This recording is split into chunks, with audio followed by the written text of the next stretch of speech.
So let's go ahead and get started. This is Real Talk, where I have the distinct pleasure of talking with real everyday leaders about amazing leadership stories, insights, and ideas. And today is really special because I get to talk with Harry Arnett and David Berry of Municipal. David and Harry, how you guys doing today? We're here, Mark. You're here. Are you in Yeah. Southern California, both of you today? Yes. Down there? Okay, that's awesome. David, you and I had the chance to visit probably about 6-8 weeks ago, something like that. And you shared some amazing insights into kind of a reset was one of the themes. Is now is a perfect time to reset whatever it is we're doing. And you were in the midst of kind of the startup with Municipal at the time. And now we're 2 months further down the road, right? And you promised me that you would bring back the founder of Municipal, which is Harry Arnett. And so, Harry, thank you so much for being on here. What I'd like to do just to get started is maybe, David, if you could tell us what you think we should know about Harry. And then, Harry, we're going to give you a chance to tell us what we should know about David, okay? So go ahead, David. Yeah, that's my pleasure to do. It was the end of May when we spoke, Mark, and time flies. We have confirmation of that for sure. Yeah, I think it was your idea to invite Harry to a follow-up conversation, which I love that we're doing it. And so thank you for making that invitation. And Harry, thank you for saying yes.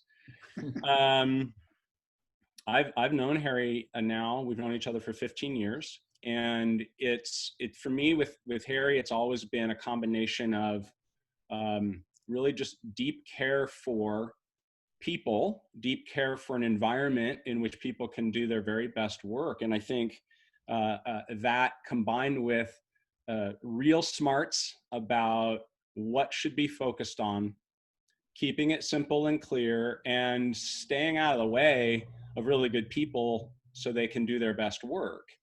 And I've just enjoyed both as colleagues in an organization, as a consultant and coach hired to support him and his team, and now as colleagues in a brand new organization. I've just enjoyed the partnership so much because I think we really complement one another from a mindset perspective and in a belief system perspective. And I learn from Harry every day, and I'm really grateful for that too, because I want to be sort of at the edge of my seat, learning and growing all the time. And he's somebody who really makes that possible, expects it, but expects it in a really collegial, thoughtful way. And I mean, that means a lot to me. So that's great. Thank you. Yeah. Harry, what do you got to say about David here? This will be easy, Mark, because David gave me what to say. I mean, David, from the minute I met David, just somebody that's 100% integrity, and is someone that I really admire, because one of the things that is a value and an operating philosophy that I try to adhere to also is those who seek the truth will find it. And David's constantly seeking for a higher truth, constantly. Mm-hmm. And he's somebody that I knew almost intuitively that I would learn a lot from, and he's somebody that really is passionate about the learning experience that everyone really needs to take. And those are really the things that really stick out to me with David. And obviously when our paths diverged back, we worked together and then we didn't, it became possible to work together again. That's a nice way of saying David left the place we worked at too. I jumped at the chance to re-engage with David in a professional and personal sense too. It's awesome. You developed this relationship at TaylorMade when you worked there, right? That's when we met you, David. Yeah. And then you both left there, but you kept the relationship going, right? And now you're working together again at Municipal, which had its inception, its start back in, was it January or was it before? It was like perfect timing, I know, with COVID, right? Was it late fall or when was it that you started? About it. It was almost exactly a year ago. Okay. And David and I were talking at the time when I had decided to leave my previous role as an executive at Callaway, which was around June of last year, so June of 2019. David was really the first person that I talked to about that decision. Obviously, David's been my coach, my leadership and performance coach for years, and so it wasn't really a surprise to David necessarily that these thoughts were going through my mind about wanting to do something different.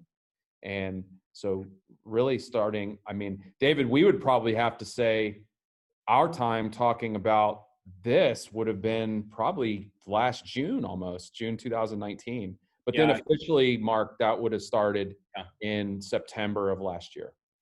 Gotcha. Good. Yeah. David, he knows a few things about culture or how organizations work, doesn't he?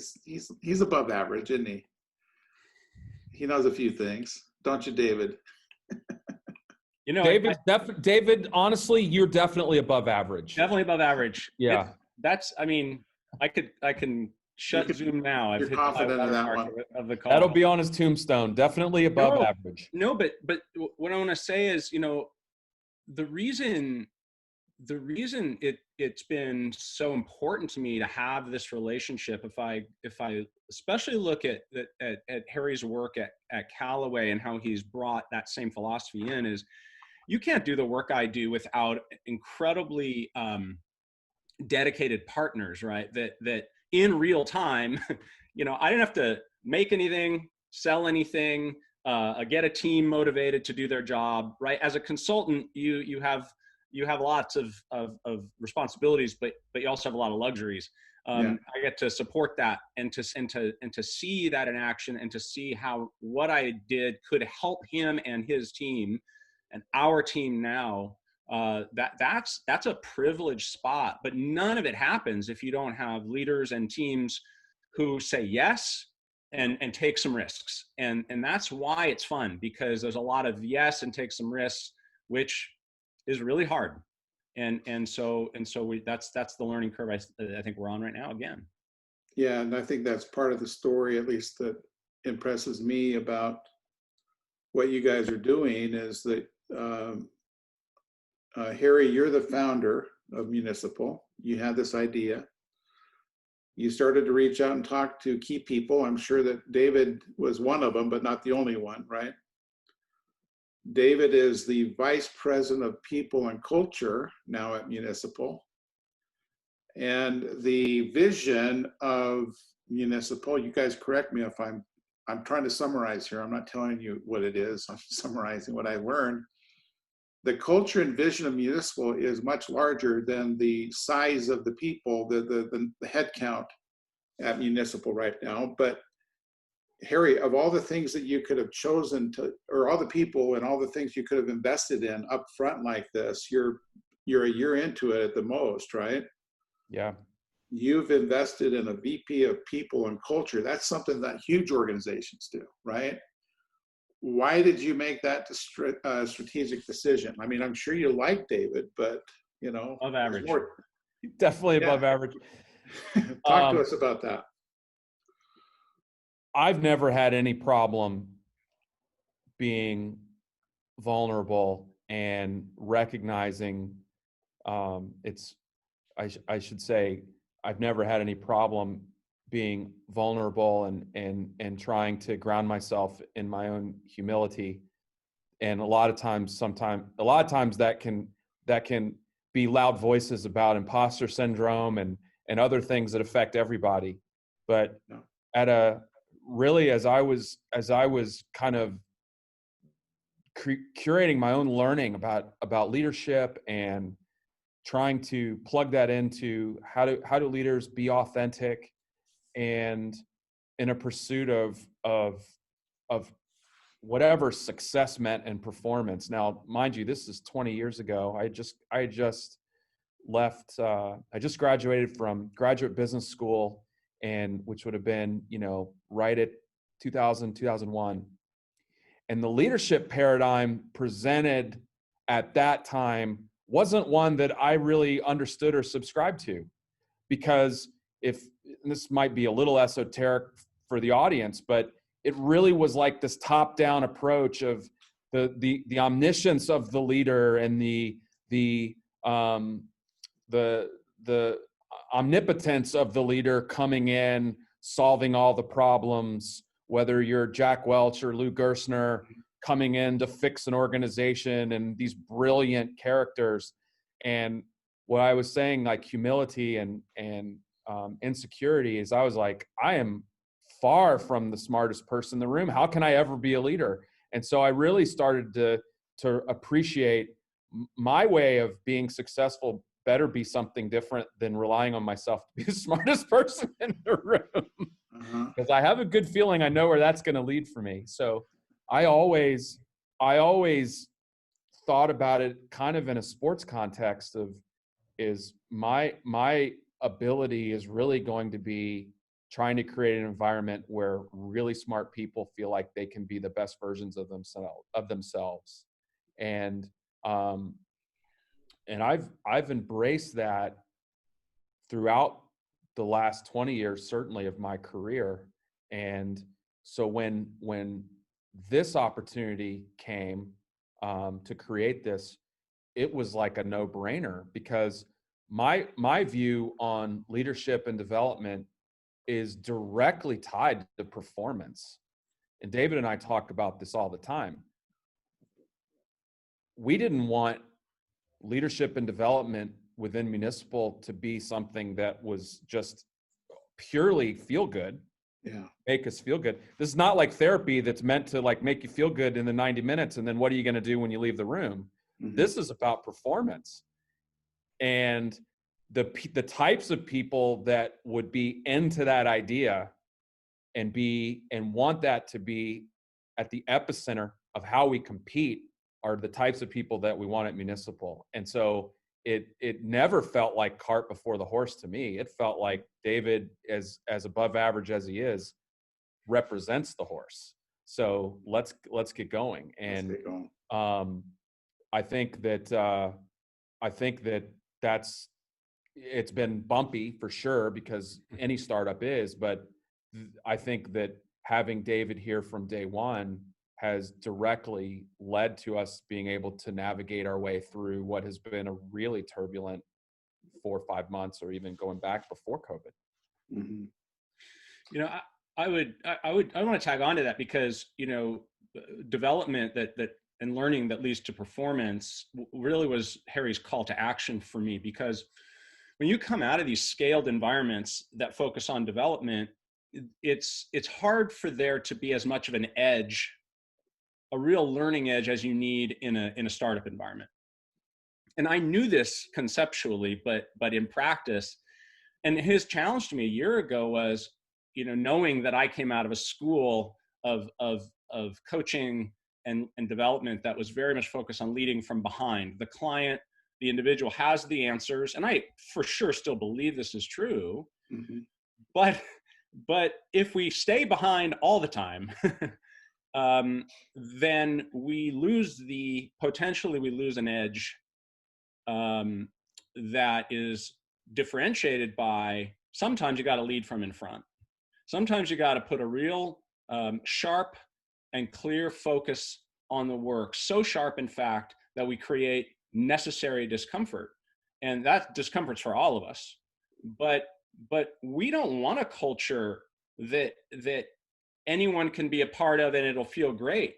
It should feel really hard to be a part of this. And because it's really hard and you rise to that occasion, it should feel amazing to be a part of it. And if we get that right, if we get the kind of people who want that, right, then we are unstoppable, which is the word that we aspire to be. But to Harry's point, we're really learning, you know, frantically right now, at least I am, about how to actually do that in real time. We've been doing this a year, but we've had a live e-commerce site. We're a direct-to-consumer e-commerce business since the 15th of July. So 46 days in, we're learning a lot. And we've got a lot to do to really find that intersection.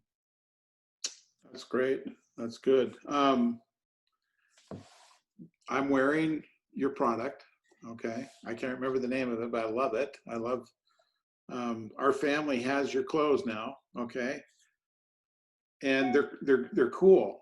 They're cool clothes, but there's more to Municipal, I'm learning, than this cool product. Can you talk a little bit about that? If you had to put your, maybe you probably worked on this a lot, but can you articulate for us what Municipal really is? Either one of you. Yeah, and I won't read from the prepared remarks here, Mark, but Okay. really in essence is we're a group that's dedicated to engaging with people to reach their full potential as humans. And our first way of doing that is through our gear and through Mark, Wahlberg is one of our co-founders too, to really inspire people to go after that, is to create a vision for themselves and then put a plan behind it, a practical plan to go after incremental improvement every single day in pursuit of that. That's what geeks us out. That's why we're here. Yes, on a day-to-day basis, sometimes we're picking out fabrics and trying to put together cool gear. Yeah. But really what we're trying to do is to inspire people to make the types of necessary change that we feel is important and necessary, again, to live into some better vision of ourselves, so that we can be more impactful in the communities that we live. That's really what we're about. Excellent. Good. Gear translates to active gear, active clothing, right? Right now. Yes. It could be something more later, I suppose, right? Absolutely. Yeah. Absolutely. Community, engagement, connection, education, challenging, all of those things are really elements of what we see this brand being. And, far from just the fact that we believe we make the coolest sport utility gear on the planet. It's so what, so what, like David, or I'll speak for myself, but I didn't leave a place that I loved and was very comfortable in a category that I loved to go make cool shirts or cool pants. It was, can we really redefine how a brand engages with its stakeholders, whether they're the people that work there or the people that buy our stuff, in a way that uplifts the entire brand experience in a positive way. So you've talked about, you used the word brand. We've been talking about culture. And I know that I've got two culture experts. I know that you knew a lot about culture before you started Municipal. I obviously know David a little bit better than I do Harry. But what is the connection between culture and brand? Are they two separate things? Are they the same thing? How would you define that? What's the difference? What's the connection between the two? That's one of those questions, Mark. If I were a robot, I would be saying does not compute, because there is no distinction. Mm-hmm. Space Odyssey, I don't understand the question, Dave. They're the same thing. There's no such thing as a brand without the people that work there. And it's been said a lot that the brands are just the people. Brands are just people. That's it. There's no, when someone calls Municipal, they're not talking to Municipal. They're talking to Anna Schrag, who works in customer service for us, who owns that experience. And so her willingness, I'm putting this down in like the very most granular level. Her makeup, her embracing of the core values of our company, one of which is the person that she's talking to on the other end of that phone or on the other end of that email is the most important person to us. Is that the brand or is that the culture? It's the same. Sounds like it's both. Yeah. Yeah. And I was fortunate way back long time ago to listen to Coach K speak, and he has this funny way of saying that people are like, how do you build winning teams all the time? And he says, I don't really understand what that means. I recruit winners. And I think that David and I kind of share that philosophy. Is we don't hire people and then try to train them on our core values. We hire people that already have those values. Mm. And then you never really have to train them. Yeah. Because they already know the answers. And so I think those two things are so connected, so connected. And, you know, I have, David was there for some of the turnaround experience I had before starting Municipal. And when you look at the makeup of your team, even before you get to competencies, start with, do they believe in the same stuff you believe in? Because if they do, you can work off of that. If they're really competent but don't believe in what you believe in, you got some problems. Yeah, that could be way too much friction, way too much misery, way too much suffering going on. We do have a question here, so I want to point out to those that are on here listening that if you want to ask David and Harry a question, then please feel free to do it. There should be a Q&A type button you can click, and one of them here sounds like there's lots of things you could be doing right now. There's lots of ideas, lots of stuff where you could put your energy. How do you go about as a management team? And I want to talk to you about this idea of a management team, because that team does exist now, right? There's not a huge workforce, but there's a workforce, and then there's a management team. How do you decide where to focus, what to focus on, how to prioritize? David's being quiet because David. Oh, I'm deferring to the CEO on that doesn't one. know how to prioritize. Well, that's really a key insight on any organization, big or small. And ironically, the bigger you get, this is more fundamental. But so is really, and we literally just had this conversation 30 minutes as a team, as a big team before we jumped on this call, is you really have to focus on the fewest amounts of things that are going to make the biggest impact. Biggest impact. And so for us, it's five metrics that we're looking at all the time, and we've even taken one step further and to organize our entire company around those 5 metrics. So that's a work in progress. We're just starting that journey, but the simpler you can boil down what directly leads to the tangible results of the company, the better off people are. And then you innovate around that. So that's not to say you hand over a script and say, here are the 3 things you need to be doing.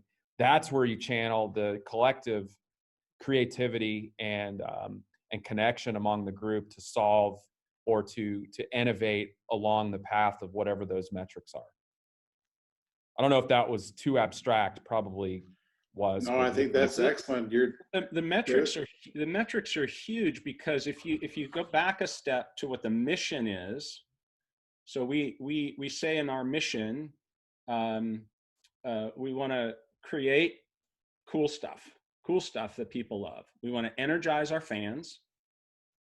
We want always a people first culture, and always to execute at the highest level.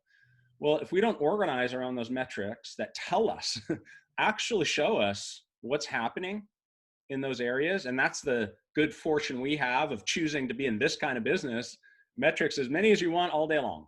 And you can see, and Harry made a great point this morning on that, in that call, is we can actually watch how one small change ripples through the system in the same hour, much less day or week. So we can see how it's going. And if we don't marry up the mission, right, those 4 focus areas to the metrics, or let me put it positively, when we marry them up, then we enable ourselves a much greater sense of power and agency to fulfill what we say we're going to do. And so that requires a normalization of and a discipline around paying attention to some basic things, not making it too many, not making it too much, but the few most important things that we can create accountability to stay attentive to day in and day out. So these metrics, if I could just pursue that for just a minute, are they like a metric around quality? Is there a metric around profitability? A metric around what? In each subgroup, they'll certainly have different focus areas that aren't necessarily universally looked at by the entire company, whether Right. you're 14 or 14,000. Yeah. You know, if you had if you had a company of 14,000 people and you tried to implement a gross margin initiative, good luck with that. Yeah. But if I could take the subgroup and say to this group, one of our metrics is average order value. Well, that's something that subgroup can attack on a daily basis and see in real time how we're tracking on average order value, whether we're on plan, below plan, or above plan. And then the trick really, and this is what we talk about a lot, is even when you're above plan, that's time to ratchet up the intensity to get better every single day on that number, to pursue the full potential that you may have, just because of, if your full potential isn't just what you budgeted, that's just what you decided to budget for at that particular time. But who knows what the full potential is? That's great. That's good. And you mentioned 5. It seems like if you have one metric, you don't have balance. And if you have 20 metrics, you don't have focus, right? 5 is the sweet spot. That's the sweet number. Excellent. Here's another question. What are some practical things you do to remind your employees about the mission and values? What are some of the things you do to keep that front and center in their mind and in their heart? We talk about it. Talk about it. We talk about it. I mean, it sounds, talk is cheap, right? And we can become repetitive. I think redundancy, by the way, is one of the unfairly maligned tool of leadership, because I think people get sick of hearing themselves say the same thing, and I understand that. But really, if you've simplified it enough, you've given yourself a cheat sheet, because you really only have to say a few things, how you say them, and then what you expect of people, in terms of what they do with them. So we keep coming back to this and these metrics, right? So if we can boil this thing down, I mean, we're getting closer, which is exciting. We say we have this vision. We stand for something big, and we're going after it, and it's scary and big, and that's what makes it exciting. We have a mission to start operationalizing that. We have values we want to live up to as we go, and we have metrics to show us how we're doing. And we can, put that in a container and then talk about those in a timely way. Evaluate them. How we doing? Are we not? And segment that enough to have it be both inorganic, functional, right, planned, but organic, let enough room for it to bubble up. Then people know that it's bound somehow. And I think that's a huge consolation, because to the earlier point, how am I supposed to remember all this stuff? And I'll just do my job, and I'll forget that I'm a part of a culture, I'm not a functionary within some system. And so we have to keep it clean, talk about it a lot, and then talk about individual actions related to what comes up in those discussions. And if we just keep repeating that, good things will happen. Yeah, I imagine you develop that common language too, where you understand each other better, you reinforce that. These conversations, you have a management team there, I take it, right, Harry? Mm-hmm. How many people are on the management team? Yeah, there's 6 of us 6, on our team, yeah. And do your conversations ever get intense? Is there ever conflict? Have you ever disagreed with David? David, have you ever disagreed with Harry? I'm constantly asking David afterwards, and we're going to make this PG-13. Do you think I was too much of an asshole there? So yeah, I mean, no tension, then you're not functioning properly. We should always be giving each other the space to in the pursuit of getting better every single day. I think it's, in nice ways. Mm-hmm. We definitely subscribe to kind candor. So I don't think we ever leave those conversations feeling like, we wanted to go out into the parking lot and throw some stuff against the wall. But I think it should be difficult. It should be hard. You should feel the tectonic plates of interdisciplines bumping up against each other. Mhm. And, that's why the metrics are so important, because the data doesn't lie. Data has no emotion. Mhm. So we think we're doing great. Let's take a look. Yeah. Bring some objectivity back to it. That's good. Harry, who is in charge of culture then at Municipal? He's setting a trap. I know. It's a trap. I know. It's like he's had our meetings bugged. It is. Yeah. Everyone is. If you're everyone, yeah. If you're here, it's part of your job. And getting back to the question you asked before about how does that happen, is our idealism, David and I, probably unfortunately the one value that we do share that sometimes gets in our way of being incredibly successful is we're both idealists. Is we don't believe that it's you put your mission on the wall and have a big ceremony and everybody gathers around it and then you're done with culture. It's everyone's responsibility, that the stewardship of the culture it's not the provenance of one department or one person or et cetera. We even talked about that when thinking about, well, what are we going to call you, David? Is let's just be careful that people don't look at this as a isolated, walled off, right, programmatic ancillary. Yeah. And so we even, just by nature of having a startup, it was our environment sort of allowed us to do this, but like David didn't have an office. David sat with the team out in the area where everyone else was, so that people, as a representation, that this is not something that is just a department. Mm-hmm. Also, Rick claimed that office before I could, so that's a good point. Rick got there first. A good point. Huh? So David, let me ask you this with regard to culture. I know, again, I know you enough to know that you know a thing or two about culture. You're bringing what you know and who you are to the culture at Municipal, right? So your presence there, just like Harry's, is going to influence and shape the culture that Municipal has and continues to create. True? Sure. And is the opposite true too? Are you going to be a different leader because of the culture that now you're experiencing at Municipal? You understand what I'm saying? 100%. And guess when I figured that out? Day one? It was yesterday. Oh, yesterday? Okay. I'm not joking. I've known it, again, one of these things that we know. I come out, 7 years as a consultant. A big part of that was speaking. Speaking was my primary way of generating interest and another revenue stream, and speaking leads to consulting and coaching gigs. It's a great model. But you're it.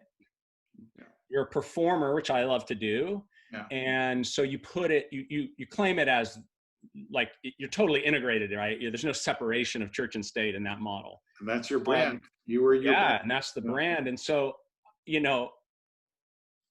in ways hopefully not painfully obvious to the team, but my realization yesterday was I probably have still been attached to that to some degree, more so in the sense of I'm responsible for doing this work. My identity is tied up in doing this work, and the liberation and the challenge comes in actually my work, my leadership is to make other people powerful. My leadership is to get us to a place where what Harry said a minute ago about who is responsible for the culture is fundamentally true, because we just start seeing it day in and day out. Why don't we do this? What's going on with this? I don't see us operating. We didn't step towards our vision with this decision. Who said that? Did Harry say that? No. He didn't need to because somebody else is noticing how we're doing. That's the work, and it is more complicated. In a conversation with a colleague yesterday, we were laughing about the old, I forget exactly how the saying goes, but if we wait for the adults to show up, we're going to be waiting for a long time. Like the old patriarchal leadership model is the adults will come in, mom and dad will come in, and they'll figure it out and fix it. Mm-hmm. And we have to shut that down, that comfortable blanket. We know it's a mythology anyway, because there aren't any. Mm-hmm. We're all just trying to figure stuff out. But so yeah, some have more experience and some have a responsibility to guide more. And we take that part of leadership very seriously. But if we take it too seriously, that borders on arrogance, and that's not going to work for us. So it's a service mindset, it's an enabling mindset, it's asking people. So if we're looking for adults, how are you going to be the adult in this situation? Which means, how are you going to take a responsibility for what's going on and come to a different outcome? Because it might be challenging, but what other option do we have if we actually want to be true to this culture? Yeah. That's great. I like that. Let me ask you another question. Either one of you, both of you, you're adding people to your team. I assume that many of them you knew. You got to know them, even if you didn't know them well, you got to know them before you hired them, because that's the only way you can select with a right fit for your team.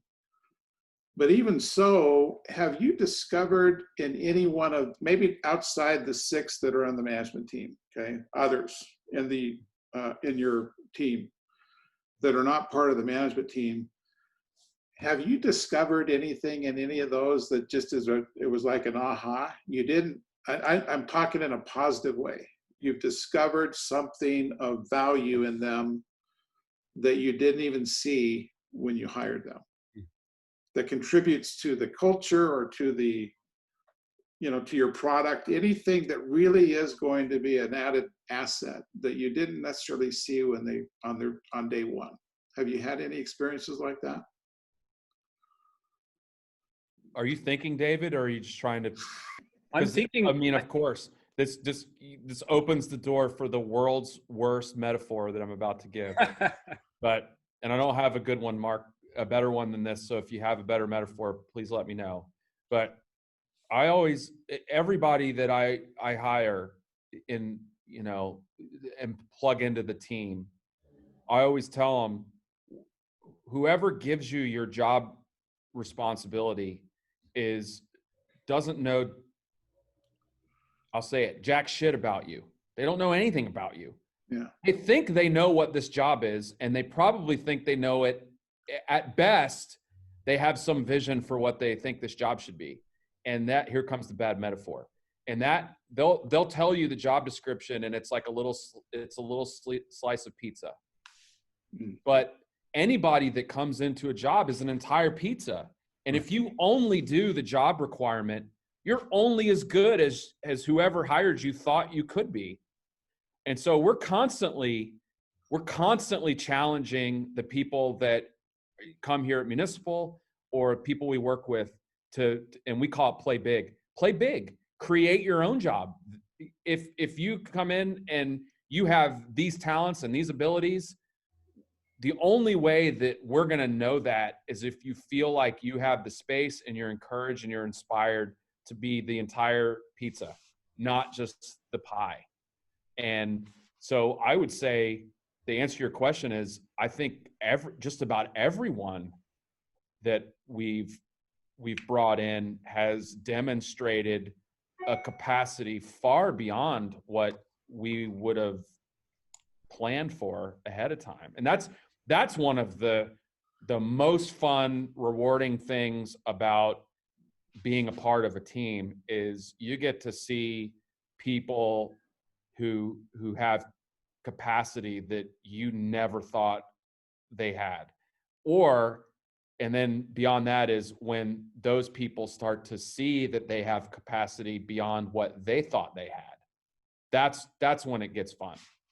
That's awesome. I mean, I'm not real picky about metaphors, but that was a good one. That's a good COVID-19 delivered pizza, right? COVID-19 metaphor.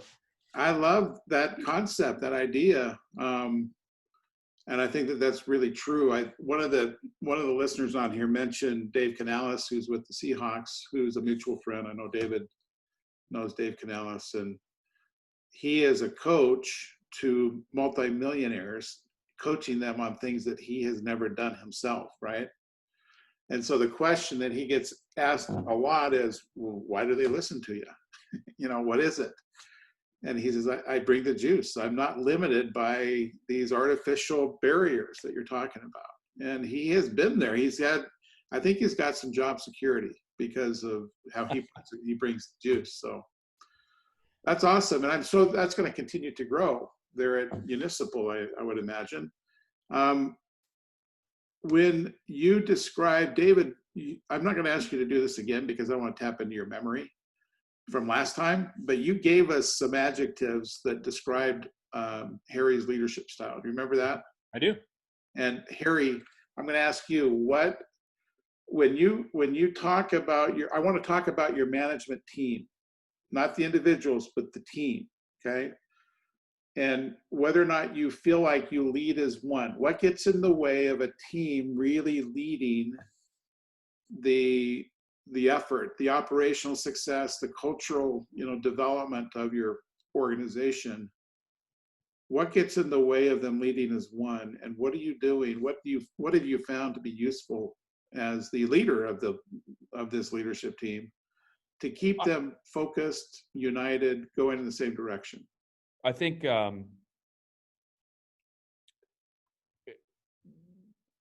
this language is inelegant, but I think it's defensiveness and dealing with that imposter syndrome that affects everybody. And that usually shows up during times of stress. So David and I, years ago, we wanted to really define for people what culture meant, because we were kind of in the same space of thinking that culture is talked about so often that a lot of times people misinterpret what it is or need help in defining what it is. And we took a crack at it. And I don't know if we wrote this ourselves, David, or we were certainly inspired by others, but we said, really, culture is how do you collaborate to solve problems under stress? Not when times are good, but when under stress. Mm-hmm. So, if you're in a van with your family and you're heading on a road trip and nobody has to use the bathroom and you're on time, things are generally pretty nice in that van. But wait till somebody's battery go out on their device they're on, or someone has to use the bathroom, or you bring up a place to eat that two of them don't want to eat in. However you react in that circumstance, that's your culture. Yeah, that's good. I like that. And so for us, within our team, our management team, the things that really get in our way, and I generally react, I generally get kind of a physical reaction when this happens, is when there's sort of a defensiveness about the perception of, this is where my language is inelegant. I think it's a perception of failure, is that people personalize failure so much that they don't want to present anything that looks like failure. And so there's a defensiveness that shows up. And when that snowballs, a lot of times things that really could be corrected as a team or worked on as a team get obfuscated. And so my way of really dealing with that is when I see it, and this is a lot of times when I have to go back to David and ask if I showed up like an asshole, is to really challenge the team to not sweep those things under the rug. But it's a much bigger sin to not ask for help than it is to ask for help, even in a functional area, and especially at an executive level. And I always responded, much better to people that I've worked for in the past when they didn't have all the answers, and they they knew, hopefully they knew what the problems were, or knew the right questions to ask, but but they certainly didn't know all the answers. And so I just try to make sure that we're asking the right questions and encourage the team to do the same. And I'm constantly asking David how I'm doing on that. He can help you see yourself in ways you can't see yourself, I guess. Yeah, no question. We all know. So 3 words, Harry, that would describe your management team, not the individuals, but the team as a whole. What adjectives come to mind first for you? I think dedicated. So that's something that we talk quite a bit about. I just talked about it yesterday or the day before is dedication of being all in, just being completely all in. This can't just be a job. And part of that is obvious because we're a startup and we need the full capacity of everyone. But even as we grow and beyond startup phase, just being all in.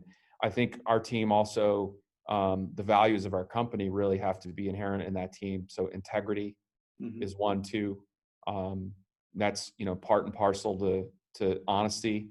And then the word that we've used early, and David and I talked about this even before we were official, was being unstoppable. There's a lot to that.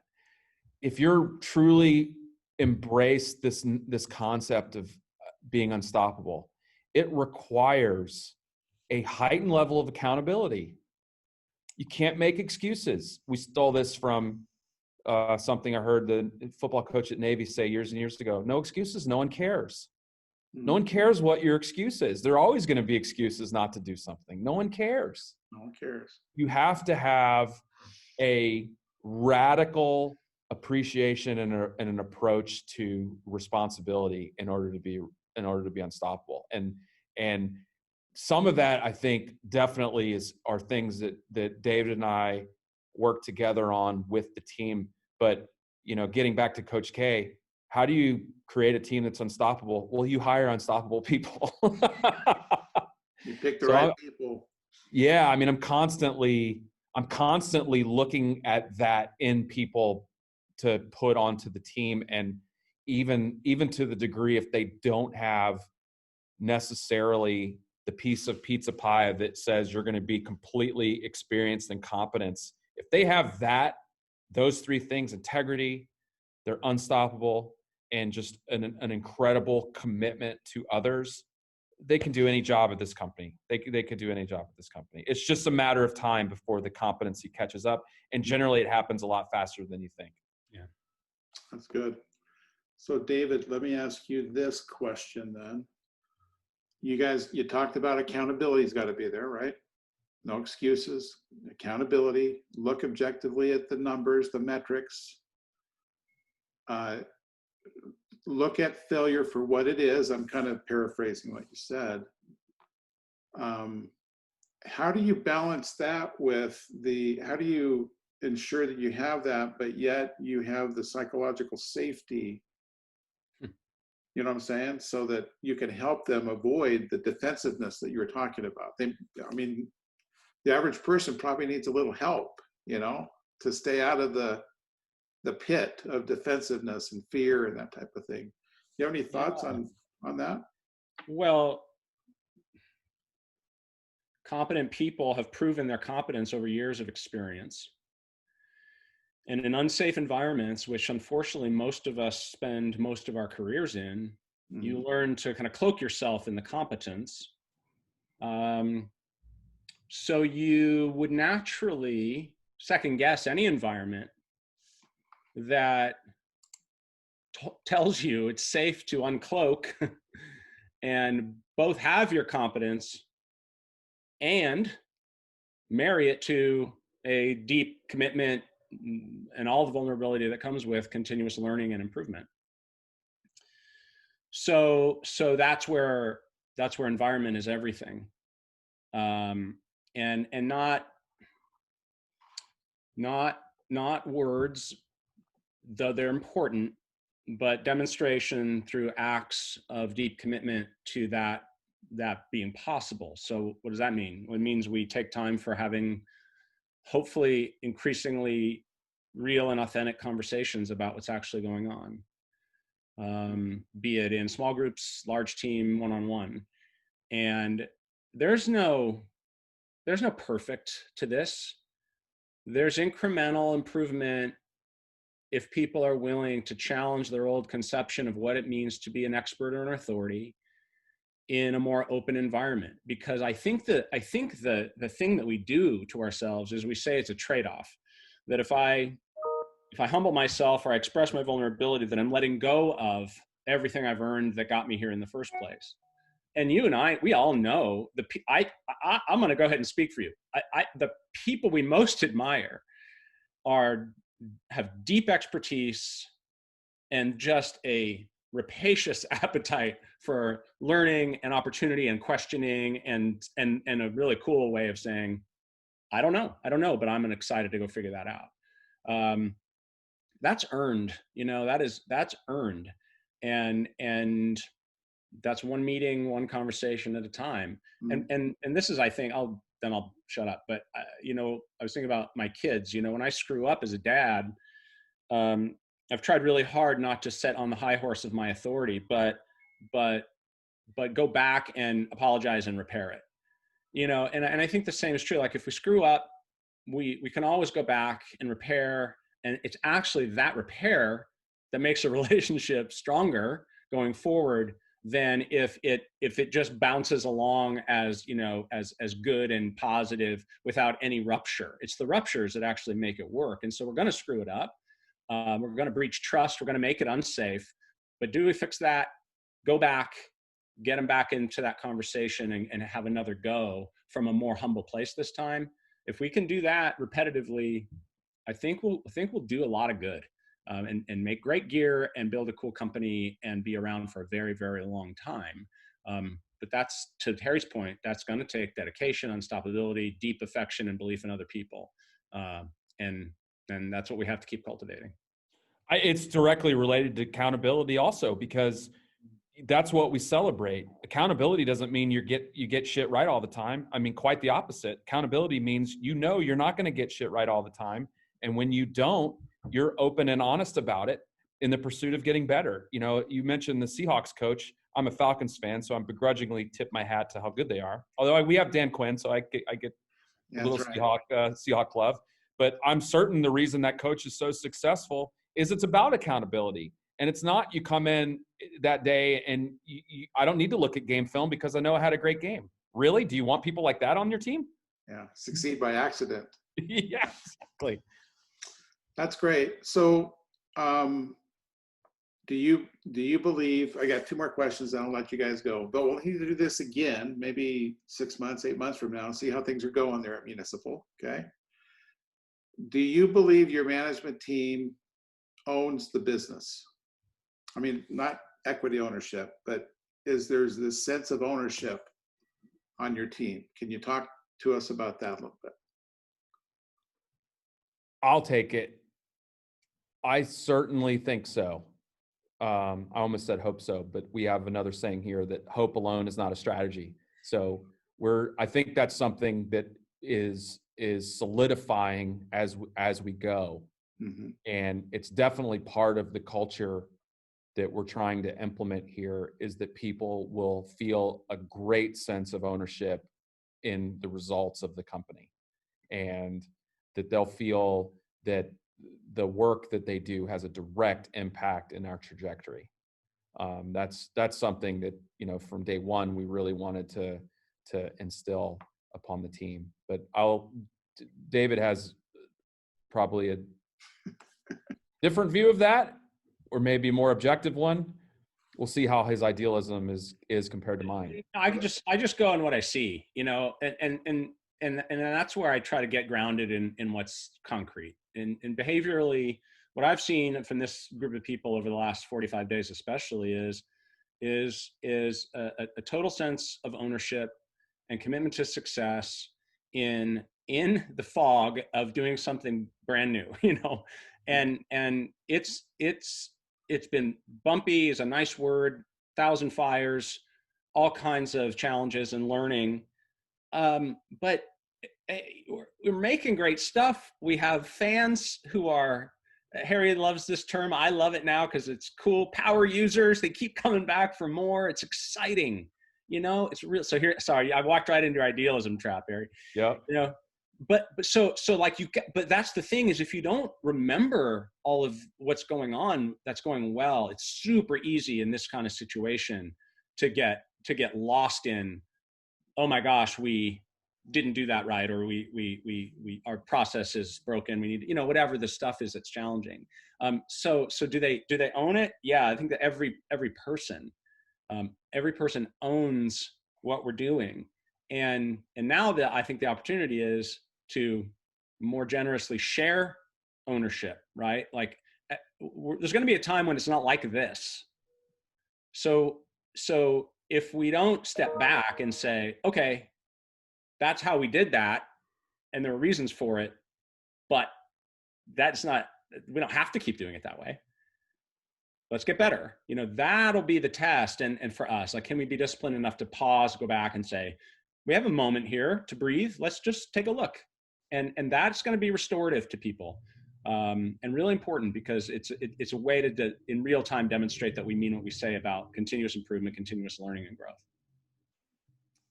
It's awesome. Yeah. I was teasing you, David, that Municipal is the official outfitter of Learning Point Group, but yes, even though I was joking, it's actually happening.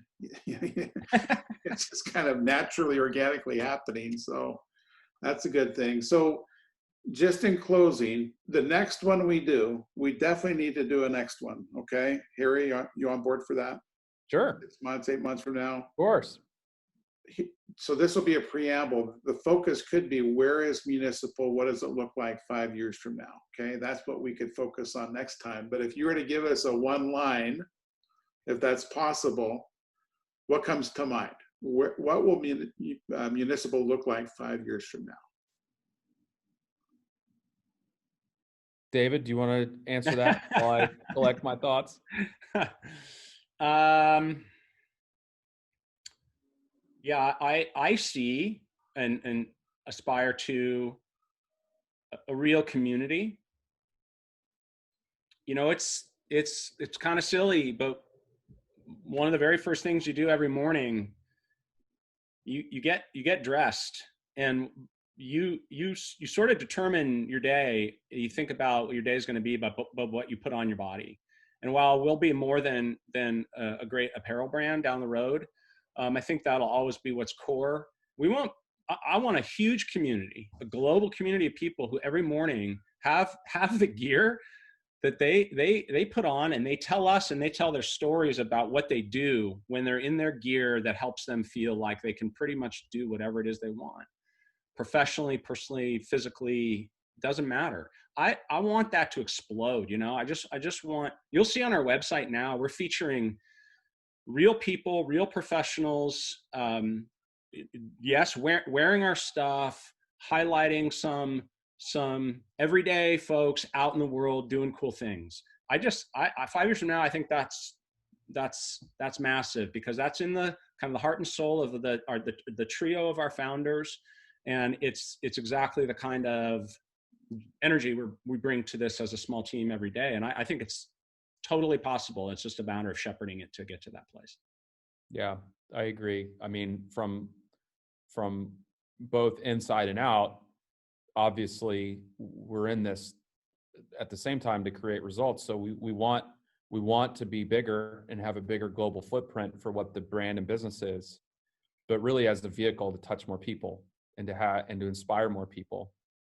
And personally, like on the inside, and you asked this before, Mark, and it really resonated with me, is our core group here is that we have at Municipal is really not that far extended beyond whatever our personal networks were, because that's how just about every startup starts that way. Yeah. I'm really excited to think about a future of Municipal that has a lot of people here that we have no idea they exist right now.